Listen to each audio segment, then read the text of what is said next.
di dalam keadaan hanya merupakan yang itu yaitu yang mendapat syafaat Nabi Muhammad.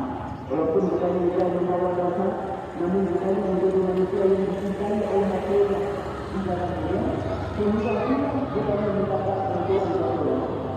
Yang tidak merasa Allah, kita mendapat penampilan daripada Allah. Maka pun belum berarti Allah. Yang ini kita lakukan untuk berdoa kepada Allah. Kami juga selalu